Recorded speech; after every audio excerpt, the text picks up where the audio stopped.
Good morning. So I'm at this most amazing lake called Nandkul in Kashmir. This is my way of connecting with nature. तपस्या जैसे करते हैं वैसे मैं नहीं कर सकती, पर this is my tapasya. So happy to have all of you back.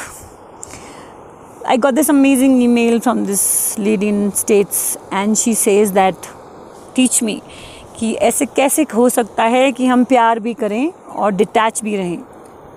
So here it goes. Swati, this is for you. And as luck would have it, हम उसी श्लोक पे हैं जो आपके सवालों को exactly, it's your answer. Okay. राजा जनक जैसे अनेक महापुरुष भी कर्म योग के द्वारा ही परम सिद्धि को प्राप्त हुए थे. So परम सिद्धि is that ultimate level of spiritual development. और वो कैसे हुए थे? कर्म योग के द्वारा. Now Raja Janak was the father of Sita माँ. पूरे श्री भगवत गीता में बहुत एक दो इंसानों का, एक दो महापुरुषों का ही नाम लिया गया है. One among them is राजा जनक. राजा जनक अपने ज़माने में बहुत ही he used to live in a lap of luxury, all right. उनके आसपास इतना ऐश्वर्य था, बट फिर भी सारी दुनिया उनको सबसे बड़ा संत, सबसे बड़ा मुनि मानती थी. Now why? Because in spite of being surrounded by everything as we call luxury, he was completely and completely detached. All right. और कह रहे हैं राजा जनक जैसे और भी बहुत सारे महापुरुष दुनिया में रहकर, गृहस्थ आश्रम में रहकर, कर्म योग के द्वारा, जिस चैप्टर हम कर रहे हैं कि अगर आप एक नॉर्मल गृहस्थ हैं तो आप कैसे कर्म योग को प्राप्त कर सकते हैं. All right. तो कर्म योग के द्वारा ही वो परम सिद्धि को प्राप्त हुए. देखिए श्री भगवद गीता में 2-3 तरीके बताए हैं to be reaching God. As per your inclination, as per your own strength, you can take whatever way you're capable of to be reaching God. As of now, हम कर्म योग की बात कर रहे हैं, hence the example. इसलिए लोक संग्रह को देखते हुए भी तू निष्काम भाव से कर्म करने का योग्य है, अर्थात अवश्य करना चाहिए. कृष्ण आपको कह रहे हैं you think you're not capable, but you are capable. You can stay in this world. You can have a wife or a husband and have a family, do your office, still be a karam yogi and still achieve God. आपको एक प्यारी सी कहानी सुनाती हूँ. राजा जनक जो थे उनके गुरु थे. जो गुरु थे उनको बहुत प्रेम था राजा जनक से. कई बार बिकॉज ऑफ हिज ड्यूटीज़ तो राजा जनक मुश्किल से मतलब he never used to reach on time.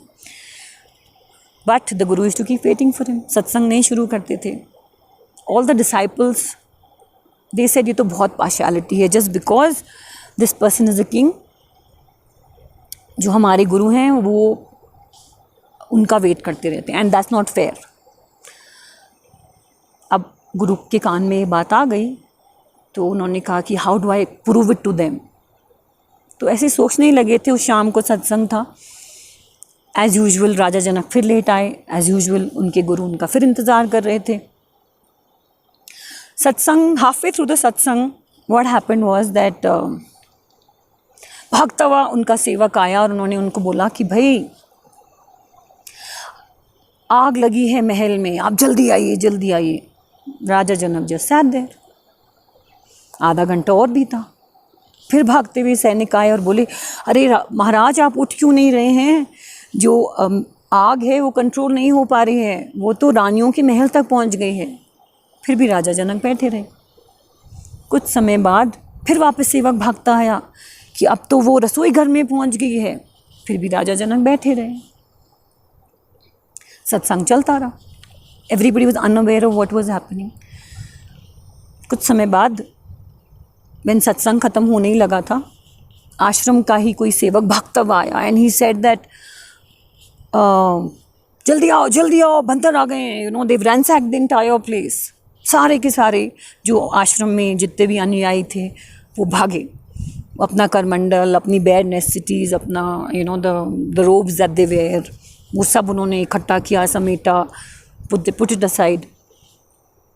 फिर वो लोग अपना सेटल वेटल करके वापस आ गए। तब तक भी राजा जनक बैठे थे। उनकी गुरु ने जब वापस से when the gathering was again they were all of them together, तो राजा जनक ने उनको उनकी गुरु ने, अष्टावक्र गुरु जी ने उनको समझाया कि नाउ यू अंडरस्टैंड कि ये जो राजा हैं क्यों मुझे इतने प्रिय हैं। Not because he is a king, because see that level of detachment that he has, that level of commitment that he has. तुम्हारे पास तो क्या है? आपको बहुत अभिमान है इस बात का कि अपनी संसारिक एक्टिविटीज़ को आप छोड़ के मेरे पास आ गए हैं आश्रम के अंदर, और आप आप अभिमान में हैं। आपकी तो बेयर नेसेसिटीज़ हैं, उसमें आप इतनी जल्दी आपका अटैचमेंट था कि आप उठ के खड़े हो गए और आप सत्संग छोड़ के चले गए। और देखो इस आदमी के पास कितना कुछ है। In spite of being surrounded with luxury, the man is completely detached, और वो शांत बैठे हैं। तो मैं कैसे इस शिष्य से प्यार नहीं करूँगा? All right, so easier said than done. I know what is going on in your mind. आप कहोगे भाई हम राजा जनक जैसे महापुरुष तो नहीं हैं, बट देखिए भगवान कह रहे हैं, तो there is a reason, right? भगवान कह रहे हैं that you capable, please don't underestimate yourself, you capable of reaching to me through karma योग।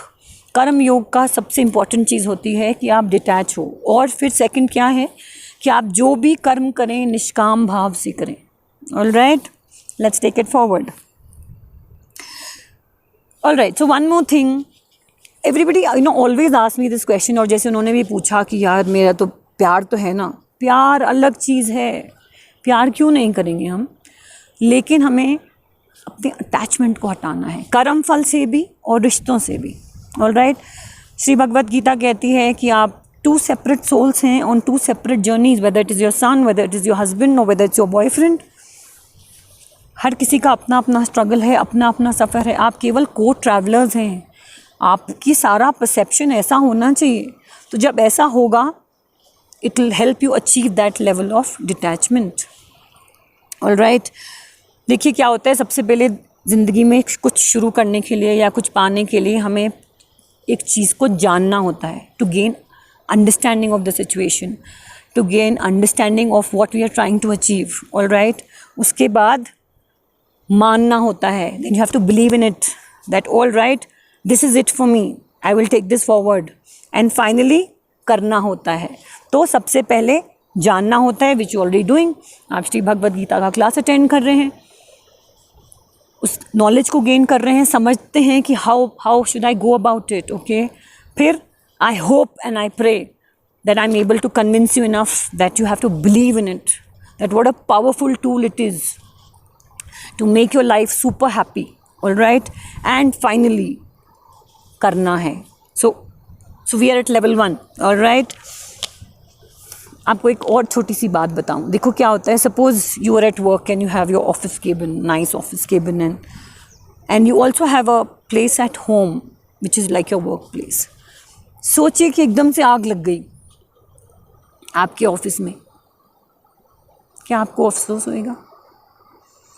और उस स्टडी में अगर घर पे आग लग गई, आपको कैसे महसूस होएगा? ऑफिस आपका नहीं है, you don't feel any ownership और attachment towards it.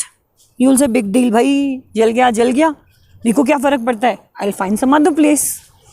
All right, जो भी आपके एम्प्लॉयर हैं वो आपको एक नई जगह दे देंगे, लेकिन घर में आपका अटैचमेंट है।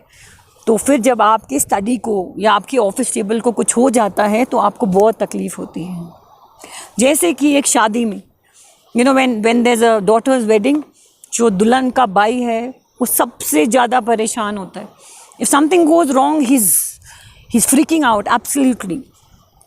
बड़े लोग बैठे हैं, शांति से बैठे हैं, उनसे सवाल पूछो, वो आपको एक सोल्यूशन दे देंगे। The DJ is gone wrong, so they waiting कि चलो स्टीरियो सिस्टम हो जाएगा ठीक। बट वो भाई बहुत परेशान है। क्यों परेशान है? क्योंकि वो अटैच्ड है। Imagine if he had to be objective, और वो आराम से करता विदाउट परेशान हुए, बिकॉज उसका सारा मोह अपनी बहन में है। See, attachment always gets you unhappiness. It is different from love, you will have to understand that. चलिए एक और श्लोक and we end the video here. श्रेष्ठ मनुष्य जो जो आचरण करता है दूसरे मनुष्य वैसा वैसा ही आचरण करते हैं।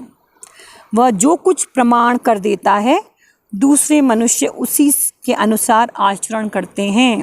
कहते हैं जो श्रेष्ठ मनुष्य है, गांधी जी हैं, प्राइम मिनिस्टर मोदी और anybody who is in a position where people look up to him, people follow him, कह रहे हैं उनकी रिस्पॉन्सिबिलिटी बहुत बढ़ जाती है। जैसा वो श्रेष्ठ पुरुष, you know how he behaves, people look up to him और लोग भी ऐसे ही बिहेव करते हैं। ऑल राइट, जो कुछ भी वो प्रमाण कर देता है, वॉट एवर ही सर्टिफाइज, दूसरा मनुष्य भी उसी के अनुसार आचरण करता है। देखिए हमारे भगवान के जो अवतार हुए हैं उसमें भी दो प्रकार के अवतार हैं। एक अनुकरणीय अवतार जैसा राम भगवान का था कि वो आदर्श पुरुषोत्तम भगवान थे, जो भी वो करें दुनिया उनको फॉलो करे। अनुकरणीय श्री कृष्ण का अवतार क्या था? अनुसरणीय। आप उसको फॉलो नहीं कर सकते in the sense that you can't do what he does, but you take inspiration from him and imbibe it in your life. अब श्री कृष्ण की 16,000 रानियाँ थी, are you capable? He did out of the world stuff, all right, he was an inspiration, it was not doable. तो अनुकरणीय नहीं था लेकिन अनुसरणीय था। All right, so Shri Bhagavad Gita से अगर दो जने भी आपको फॉलो कर रहे हैं तो आपकी रिस्पॉन्सिबिलिटी बहुत बढ़ जाती है। Like if you're a parent, you have 2 kids, it is very very important that you walk your talk, all right? It's very very important that you incline them on a spiritual path. What could be more beautiful than that कि एक माँ और एक father खुद भी spiritually inclined हैं और अपने बच्चे को भी इस powerful path पे लेके जाते हैं। It gives them success, it gives them power, it makes them absolutely fearless. I hope I have answered your question.